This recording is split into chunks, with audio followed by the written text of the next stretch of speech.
La escena de la vida cotidiana de hoy nos lleva a transcurrir el escenario del humor.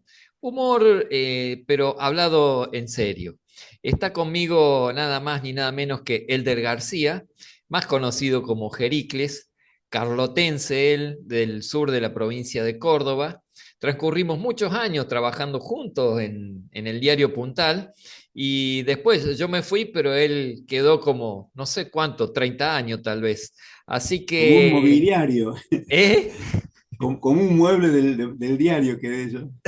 Pero vos estuviste desde el principio en el diario, ¿no es cierto? Sí, sí, sí, sí, sí, sí, sí, desde el número cero. Mira vos. Bueno, Geri, te saludo. Muchísimas gracias por compartir esta escena en la vida cotidiana. No, un gusto, Sergio, compartir esto. ¿Cuántos años estuviste en Puntal vos? Y fue desde el año 80 hasta que me jubilé en el 2019. Ujú. ¿Y eso Eh, te modeló algo en tu modo de hacer humor? ¿Te influyó en algo? sí, por supuesto, sí, sí, sí, sí, sí. Sí, el- la gimnasia de hacer cuatro o cinco chistes diarios, de trabajar sobre el cierre, eso fue una cosa que me marcó, pero muchísimo en mi profesión. Ujú. Sí, trabajar y eso y trabajar con la realidad, con el día a día de las noticias, fue prácticamente lo aprendí ahí en Puntal, ¿no? Desde el comienzo. Claro. Y fue trabajar contra el tiempo. Trabajar contra el tiempo, sí, sí, yo aprendí eso y ahora ya me agilicé tanto que si me dicen en 10 minutos entregar un trabajo, lo entrego, ¿no? Sí, sí, sí, sí. Yo me acuerdo que a veces te puteábamos porque no nos entregabas el dibujo y era lo que faltaba para cerrar la chapa. Sí, no, Tendríamos que explicar todo el proceso de lo que era el diario en ese tiempo, ¿no? Porque claro, ahora prácticamente que están dejando de existir los diarios, pero fue una época que nos marcó muy particularmente. claro, y era todo, claro, porque hasta principios de los años 90 era todo manual, todo el proceso era manual, digamos, casi podríamos decir artesanal, ¿no es cierto? Sí, Así que bueno, en esas cosas uno fue aprendiendo muchísimo, ¿no? Y también una linda época por el tema de los compañeros, eso fue siempre lindo, ¿no? Yo no estaba acostumbrado a eso, a trabajar en aquella época eran 50 60 compañeros de trabajo, y para mí eso era maravilloso. Sí, además hicimos digamos, el traspaso, toda esa cuestión entre la dictadura militar y la democracia que fue muy fuerte desde la emocionalidad trabajar en un medio de comunicación. Claro, sí, sí, sí, para mí eso también me marcó muchísimo esa época. Yo cuando prácticamente desde el primer año, que desde el 81, porque fue en agosto del 80, ya en el 81 ya empecé a dibujar editoriales, me acuerdo en esa época de Daniel Plachi, Claro. eh, Mauriño. que después eran, y que eran después enviadas a esos dibujos y algunos no, eran trabajaba, digamos, al mismo tiempo con el Puntal y con la revista Humor. Claro. Así que eso fue una gimnasia en el dibujo, pero además en mi formación ideológica, ¿no es cierto?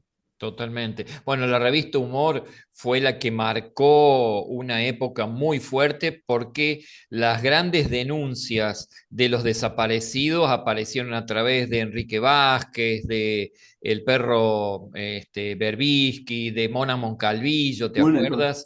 Y los bueno, reportajes de Mona Moncalvillo, claro, ahí arrancó prácticamente la revista Humor. En realidad, la revista Humor cuando aparece en el 79, era una revista donde había una crítica, pero era más al ministro de Economía, se reía, pero también tenía un humor que no tenía nada que ver. Pero fue como abriendo compuertas en la dictadura, cuando vio que pasaba algo y iba siempre como corriendo el límite. Y hasta que en el 81 entran a trabajar Mona Moncalvillo con sus reportajes generalmente a todos exiliados, Mercedes Sosa, Yupanqui, eh, un montón de políticos también. Fueron muy fuertes esos reportajes. Y las denuncias de Enrique Vázquez sobre, digamos, la podredumbre militar, eso le dio un giro a la revista totalmente, ¿no? Se transformó en una trinchera de resistencia. Totalmente, sí, fue así. Vos sabés que yo cuando empecé a leer sobre los Falcon Verdes, a mí me dejó perplejo porque yo hice la colimba en el edificio Libertad y nosotros le abríamos la puerta todas las noches a los militares que salían a las 2 de la mañana en dos Falcon Verdes desde ahí del edificio Libertad, chupaban la gente y la llevaban a la Escuela Mecánica de la Armada, a la famosa Claro. ESMA.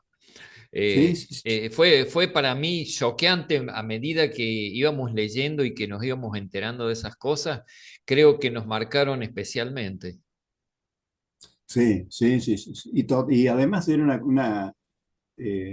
ahora es algo impensado, pero la revista Humor era de una divulgación, vendía 400.000 ejemplares en esa época. Y yo recuerdo que salía a la plaza de Río Cuarto, al centro, y veía todo a chicos leyendo la revista, pero había un montón de gente leyendo la revista en la calle, ¿no? En la vereda. O sea que sirvió mucho para concientizar a una generación nueva sobre los horrores de la dictadura. Y bueno, en esa época vos ya hacías humor y eras conocido. Fíjate vos que leían la revista Humor y a lo mejor no sabían que Jericles, que dibujaba en esa revista, estaba pasando al lado de ellos, ¿no? Y Claro. en tu recorrido a través del tiempo, creo que vos ya andás por los 70 años y con una gran experiencia. ¿Cuál fue la época más difícil o que hubo que tener más cuidado a la hora de pensar humor y de plasmarlo en un dibujo? Bueno, mira, digamos, va como por partes, digamos, ¿no es cierto? Yo creo que en esa época de la dictadura, eh, yo hacía humor sin inconvenientes, pero también había un toque de inconsciencia, ¿no? Porque uno hacía y veía que alrededor le pasaban cosas. Bueno, lo mismo le pasaba a los humoristas de Buenos Aires, solo que ellos estaban un poquito más en el ojo de la tormenta. Pero sí, a los humoristas siempre le cabían denuncias, aprietes, a Cassioli, a algunos dibujantes, bueno, a Vázquez y Mona Mongalvillo, ni hablar, ¿no es cierto? Amenaza de bomba, un secuestro de un número de revista. Sí, hubo un Pero, número que no lo dejaron salir, me acuerdo. claro, claro, claro. Pero para mí particularmente me resultó más, no complicado, para hacer yo seguía haciendo lo mismo, pero a partir de la llegada de Macri al poder, hasta estos días fue mucho más difícil hacer humor, eh, porque las redes se apropiaron un poco del espacio y uno empezó a sentir, no censura, pero sí agravios y un montón de cosas así tremendo, ¿no es cierto? Ujú. Y los medios también empezaron como a rebotar chistes, como cosa que no pasaba en época de dictadura, ni en Puntal, ni en Revista Humor. Eh, yo después trabajé, empecé a dibujar en La Voz del Interior y tampoco yo hice editorial durante 10 años. Pero desde la llegada de Macri empezaron como a cambiarle las reglas del juego y me sacaron del editorial y empezaron como a rechazar cosas, ¿no es cierto? Ujú. ¿Vos hacías las veces del Ortiz de los años 80 ahí en la voz del interior? Claro, claro, ese espacio lo tuvo primero Cognini hasta que murió, después lo tuvo Ortiz hasta que murió, y después lo agarré yo y hasta que me cambiaron, por suerte me cambiaron. Por suerte No te fue, cambiaron. Fue me distinto el sacaron, final tuyo. me sacaron a tiempo de ahí, sí, sí. Pero también es parte de la censura, ¿no? Sí, sí, sí, sí, no, no, por cierto, sí. Y Yo creo que... me pasó un hecho muy curioso porque en Puntal no hubo de apriete, pero bueno, también había una especie de sugerencias, por ahí querían, pero no pasó a mayores hasta que 3 días antes de jubilarme, sí me dijeron, mira, no vas a poder hacer más humor político. Sin saber que 2 días después me jubilaba, se podría haber ahorrado el momento ese. Y así que bueno, le dije que no había problema porque dejaba de pertenecer al diario. Ujú, ujú. Y me imagino que te habrán hecho un asado de despedida. Sí, no, no, medalla, asado de despedida, me pusieron la sala de ahí de reunión periodística, le pusieron mi nombre, todo, no, no sé. Bueno, es Pero que, ¿qué tengo que deducir de tus palabras? ¿Que no hubo absolutamente nada? no, no, no hubo nada. Tampoco me hago muchos problemas, ¿no? Porque también sé que obraron de la misma manera con un montón de gente que estuvo ahí 40 años y que se jubiló. Ricardo Sánchez, por ejemplo, cronista de espectáculos, que Sí. también era un hombre de una firma importante dentro del medio, se jubiló, no lo llamaron nunca más y listo. Y así obraron en realidad con toda la gente, se fueron desprendiendo. Hoy el diario subsiste con 7 u 8, 7 u 8 personas en redacción, creo que son menos, no sé si son menos. Entre Nosotros. ellos el inalterable que me encontré ayer, el Vasco Artolazábal, que era compañero de... Y claro, al Vasco no lo echan porque le sale muy caro. Claro, claro. Pero vos sabés que me encontré con que no han pagado los aportes jubilatorios durante 8 años. Yo ahora que estoy haciendo los trámites jubilatorios, me apareció una deuda de Mira Editorial vos. Fundamento de más de 8 años. Pero bueno. Mira vos, qué terrible. Claro, después eso lo regularizaron, en otra época lo regularizaron, Ujú. pero sí, no, una constante que es tremendo, ¿no? Esa cosa cuando hablan de, eso lo emparento y salgo un poquito del humor y me meto un poquito más en el tema, en el terreno político, pero cuando mucha gente protesta porque se dice que las jubilaciones, estas que han dado por moratoria, que es injusto, que no pague, cuando en realidad una de las cosas era que la mayoría de los patrones no habían hecho los aportes patronales, ¿no? Por eso no se jubilaba la gente. Tal Y eso cual, no lo tiene en cuenta la gente, ¿no? No, la tal cual. gente, Y ahora, mucha gente por lo menos. y ahora están habilitando el negro nuevamente, ¿no? Todo el trabajo en negro. El negro y además el tema, lo otro que es realmente increíble, que es que el empleado se pague su propia jubilación. Sí, es como cavarte tu propia fosa, ¿viste? Ah, Así, es así terrible, caes terrible. muerto adentro y nosotros no tenemos que hacer nada. Es terrible. Pero bueno, Y son bueno, y épocas. llevándolo a los tiempos nuevos, ¿es difícil pensar y hacer humor en estas épocas de crueldad como la actual? No, no es difícil, pero sí, lo que pasa es que por ahí se complica en el sentido que el humor sale, pero a veces uno tiene que pensar que uno es un humorista y lo que sale por ahí no es demasiado, es más agresivo y menos humor. Entonces por ahí uno tiene que bajar un cambio y tratar de hacer un humor digamos, por ahí ir mezclando, ¿no es cierto? Pero si uno se deja llevar, es como demasiado, sale algo demasiado agresivo, ¿no? Con las cosas que pasan, es Ujú. como que están, incluso es más, como que están provocando que Claro, uno reaccione así. tal cual, tal cual. Bueno, si está de moda revolver la basura ahora, imagínate vos, No, no, no. Sí, ¿Qué no, el tema, humor, el tema, qué te despierta de hacer humor cuando te dice un periodista de medio hegemónico? Ahora la costumbre es revolver la basura y por eso los van a multar con 900.000 pesos a aquellos que van a hurgar la basura. Eh, es, es casi difícil que, que salga algo risueño de todo claro, eso, ¿no?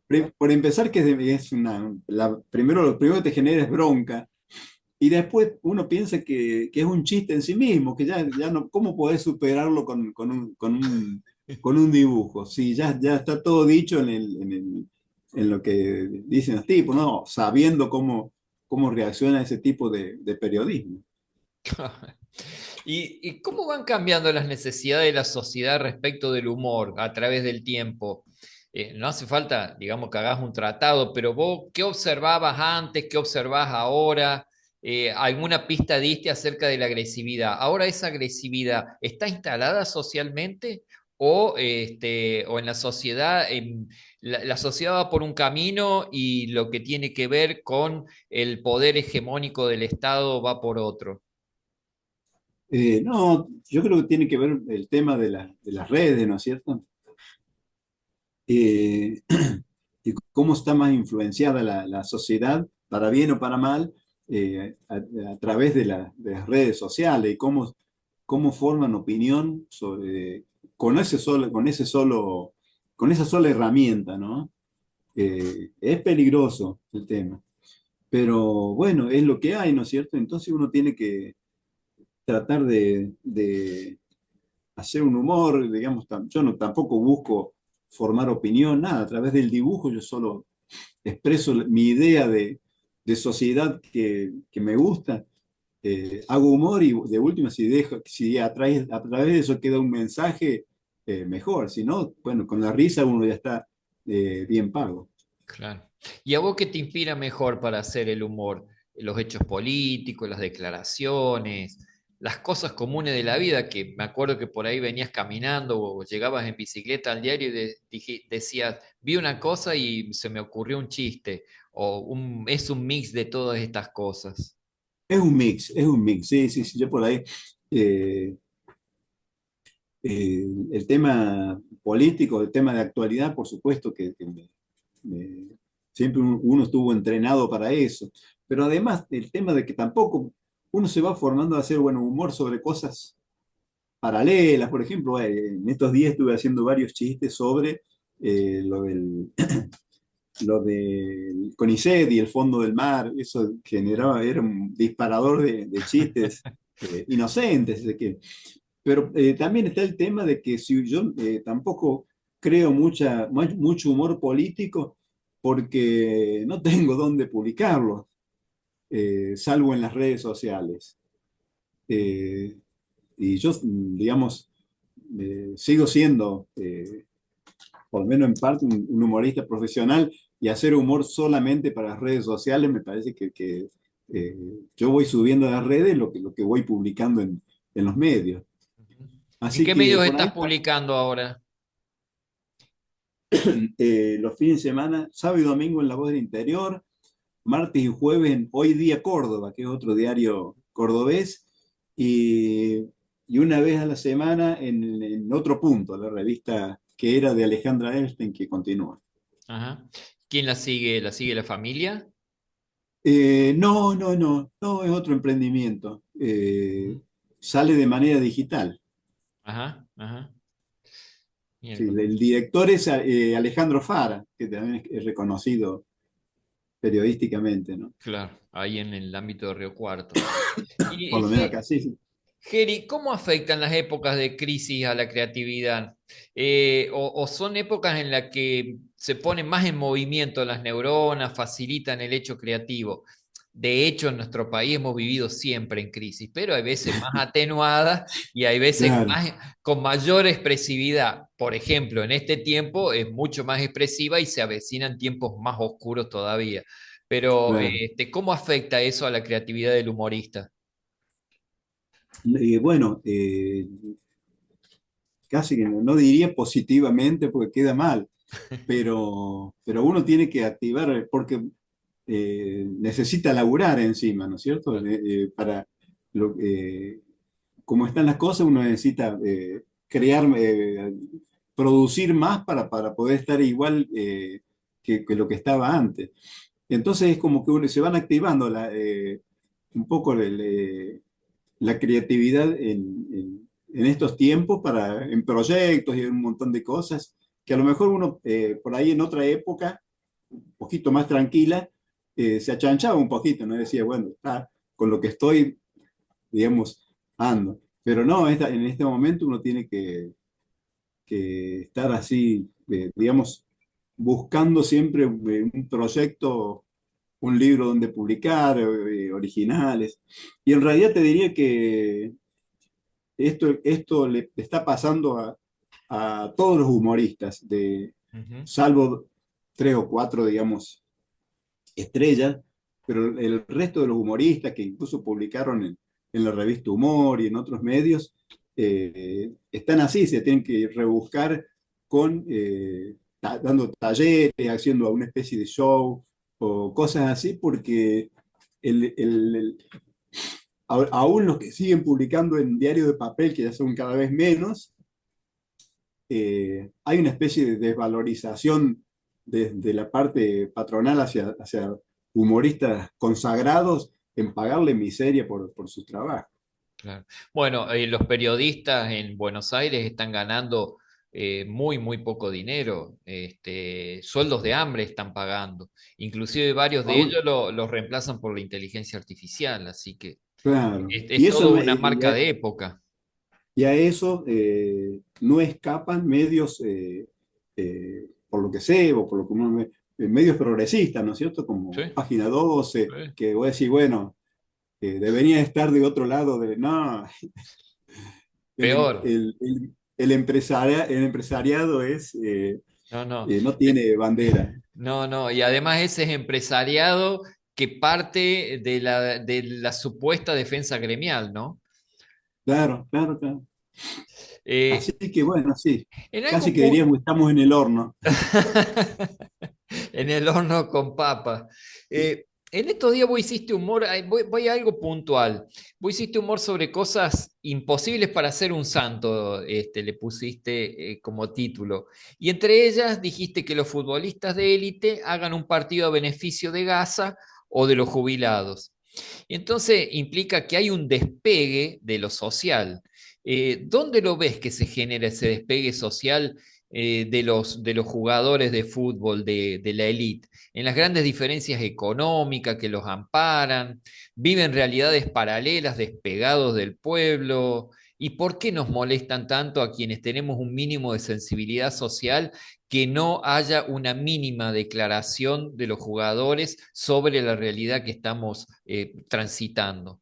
Salvo, mira, Bueno, sí, yo ahora lo único que he escuchado a Juan Cruz Comar, que estaba en Taller y ahora está en Rosario Central, al único que más o menos le he escuchado declaraciones con un sentido social. claro, sí, sí, sí. Bueno, ahora se sumó Rey, el arquero de Independiente, que hizo una declaración sobre la discapacidad, porque creo que tiene un hijo autista y aún está bueno en un aporte, por más que sea leve, pero es un aporte, digamos, a la Sí, crítica. Con respecto, las declaraciones que hizo en la cancha tras el partido, el último partido independiente, fueron conmovedoras. sí, sí, sí, sí, sí. Sí, sí, no, no, tremendo.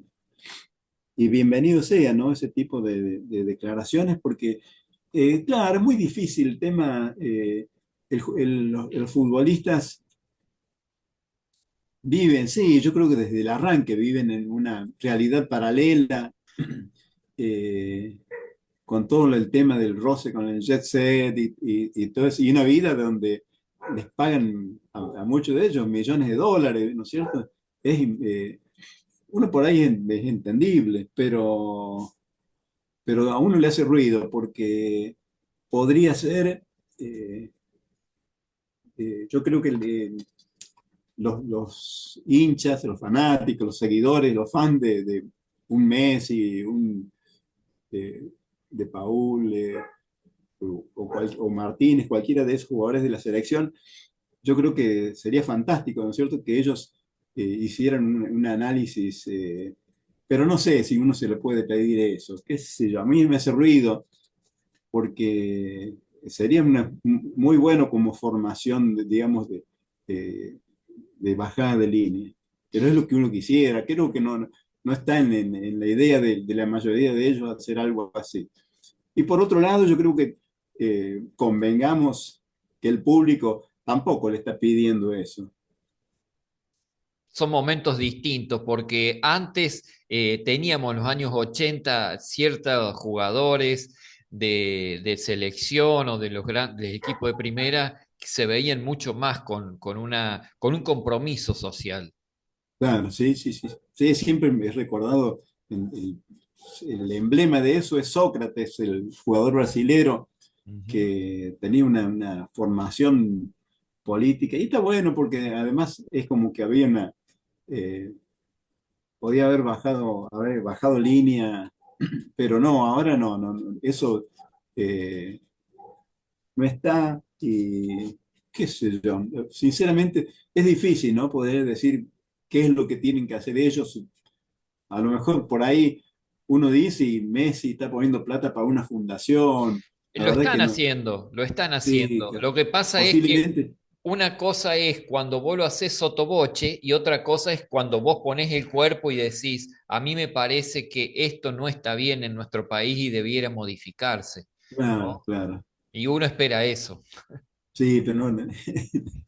¿Cómo, cómo poner un acolchado en la silla para esperar sentado? Me parece que no está en el espíritu de ellos. Yo creo que con hacer ese tipo de cosas para fundaciones, yo creo que se dan por bien pago. Claro, claro. Geri, además de las publicaciones en los diarios, en diferentes medios, vos has escrito distintos libros también. Sí, ya llevo editados con uno que voy a presentar sobre la nueva era, nuevos tiempos, el viernes que viene. Va a ser el libro número 28 que tengo. 28 libros. 28 libros, sí, sí, sí. Ah, eso marca todo un récord dentro de lo que es el humorismo. Sí, no sé, la verdad sí habrá, pero sí, en estos últimos años había casi una necesidad de volcar los dibujos que uno iba publicando en libros, porque lo otro, el diario pasa, el papel pasa, digamos, las redes también, es como que no queda, ¿no es cierto? Entonces lo que queda es volcarlo en formato de libro. Ujú. Sí, 28 libros, de todo tipo, ¿no es cierto? Hay humor general, hay humor más político. Desde el año pasado presenté uno sobre la Carlota, Ah, ah. Tu eh, lugar de origen. mi lugar de origen. Sí, sí, sí. Ahí tuve, le entregué un ejemplar a un personaje que fue un poco el mecenas mío cuando empecé a dibujar en la Carlota, que fue hace más de 51 años ya que estoy dibujando, que es Ennio Garzón Tarte, un periodista reconocido que a los 94 años sigue en actividad. Ah, sí, sí lo conozco, sí he trabajado con Ennio también. Este, un modelo ha sido en su periodismo, ¿no? Sí, sí, sí, sí. Y de los libros estos que has escrito, ¿tenés alguno que decís, este es la niña bonita de mis libros? O depende del tiempo, como lo fuiste escribiendo en esa cronología, van teniendo furor y después se apagan?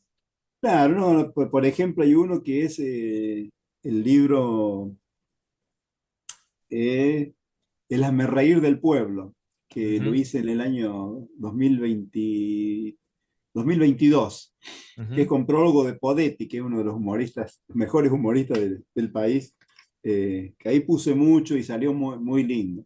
ujú. Pero el que más me quedó fue el del año 2023 que hicimos con mi hija Magalú en caricaturas y yo en chistes, que era una especie de raconto de los 40 años de democracia. Ajá. Ahí volcamos todos los hechos, digamos, trascendentales que hubo desde la llegada de la democracia hasta nuestros días. eh, sí, fue hasta el final de Alberto Fernández, ¿no es cierto? Ujú. Con Milei habría que hacer un tomo nuevo. Y, y Magalú con sus caricaturas reflejando todos los personajes culturales que fue dando el país en todo ese tiempo, sociales, culturales, y tiene la característica de que el prólogo lo escribió Adolfo Pérez Esquivel. Ah, qué Así bien. que todo un orgullo, ¿no es cierto? Que él se haya puesto a escribir esa línea del prólogo. lo presentamos aquí en Río Cuarto y después lo presentamos en la Biblioteca Nacional en Buenos Aires. Ah, muy Así bien. que fue un libro, realmente sí, ese fue un libro, digamos, superador, ¿no es cierto? Ujú. ¿Y con qué hecho te quedás a lo largo de esos 40 años de democracia? Tuviste que dibujar y haciendo un recorrido histórico bastante meduloso. ¿Con qué hecho te quedás? ¿O cuál es el que te ha Eh, marcado, digamos? de los 40 años de democracia, bueno, a mí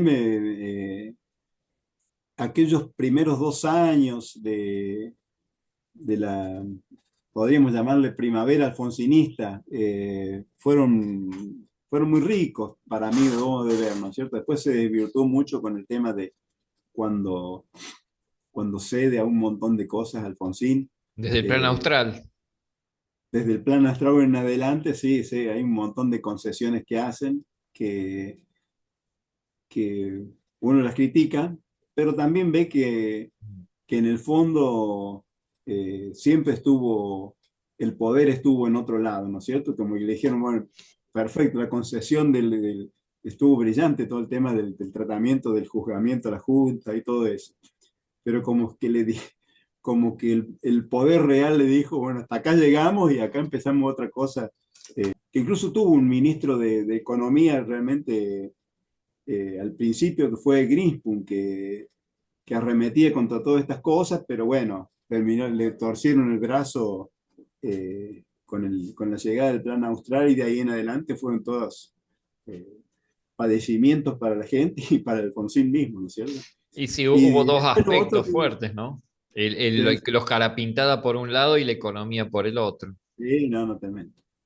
Y bueno, se rescata en el sentido de que también había una especie de democracia eh, débil, ¿no? Con sus primeros pasos y todas esas cosas. Y después toda la época del kirchnerismo, pues, que para mí fue eh, muy superadora en un montón de cosas, donde uno veía hasta personalmente que es distinto, o había más trabajo, había un montón de cosas que yo creo que la gente no la, no la valoró en su momento. También un poco el tema de cómo los medios jugaron ahí, ¿no es cierto?, en el desacreditar eh, a ese movimiento. Cuando asume Macri, Durán Barba inicia toda una especie de campaña, como diciendo, esto es la corrupción, que sí la hubo, ¿no es cierto?, pero tampoco era como privativo del kirchnerismo. Y lo demonizó tanto que al que llega hasta nuestros días, ¿no es cierto? Esa demonización de eso que fue un movimiento que realmente tuvo una característica de ofrecer unas cosas de ciertos aspectos de bienestar eh, para la población que después, por supuesto, la volvimos a perder. Y en lo personal, Geri, ¿qué objetivo te queda por alcanzar? Porque has escrito libros, mira, 28 libros, no sabía que tenías 28 libros ya escritos, todo una cuestión de memoria histórica, las publicaciones, ¿queda algo, alguna meta, algún objetivo? Y 28 libros, 7 hijos, me quedaría plantar algún árbol. No te quedó tiempo para plantar árbol. Pero el tema es que, no, no, yo creo que está, por ahí no es objetivo, simplemente es desear que, que el país vuelva un poquito más hacia una mejor distribución, una cosa muy fácil lo que pretendo, una mejor distribución de la riqueza, eh, sea el gobierno que sea, pero bueno, eso es uno lo que espera ya como profesión, no, yo creo que estoy hecho. Y lo que quería agregar que en cuanto a esto, volviendo un poquito al tema político, que parece tan lejano porque también hay dentro del mismo movimiento hay tantas divisiones, ¿no es cierto? Eh, yo creo que en ese sentido es lo que hace la derecha es casi que te diría que ejemplar, en el sentido de cómo se abroquela. Vos ves que van a elecciones y va toda la derecha junto, no importa si la Bullrich y Milei se odian, se pegan, los tratan de asesinos entre ellos, a Macri le hacen zancadillas a cada cosa, los denigra uno a otro, pero sin embargo a la hora de la elección van todos juntos. Mientras que del lado popular las divisiones son infinitas y así no, es muy difícil que se pueda llegar a tener cierto tipo de poder. Ujú, ujú. Sí, comparto. Inclusive, fíjate que en el lanzamiento de la campaña política que hay ahora en provincia de Buenos Aires, se pusieron todos los libertarios y los del PRO el buzo violeta y a los del PRO los pusieron al borde ya se caen de la bandera, porque inclusive usaron el nunca, la leyenda el nunca más de manera muy Ah, sí, obscena, sí. ¿no? Ah, no, es Un hecho detestable. absolutamente reprobable, pero lo que no tienen es un super yo, porque en definitiva se permiten cualquier cosa, ¿no? Sí, sí, sí, sí. Cuando a los sectores populares les exigen una moral y una ética que ellos no cumplen Que ellos absolutamente no para tienen, por nada. supuesto. Bueno, ahora en la ciudad de Buenos Aires también han hecho lo mismo, donde eh, ya prácticamente Milei ha hecho desaparecer el partido de Macri Mm. y sin embargo Macri no dice nada. Es como que, eh, pero los tipos son hábiles, ¿no? Hábiles en manejo. Ellos tienen más tiempo que nosotros, me parece, Sergio. Y Ellos tienen todo el tiempo del mundo. Pueden perder una elección, pueden esperar, pero saben que a la larga siempre tienen. es que además el poder internacional está con ellos, Jericlo. Claro, por supuesto, Va por ahí. por Geri, te supuesto. invito a despedirte simplemente porque se nos fue el tiempo. Bueno, bárbaro, ¿no? La alegría de haber pasado un momento muy lindo con alguien tan querido como vos, con quienes compartimos muchísimas cosas. Y bueno, tal vez que en San Luis me espero a través de esto ser un poquito más conocido, digamos, conocer a alguien que no ha hecho otra cosa en toda su vida que hacer humor y tratar de hacer reír. Muchísimas gracias por escribir esta página de la escena de la vida cotidiana, Geri.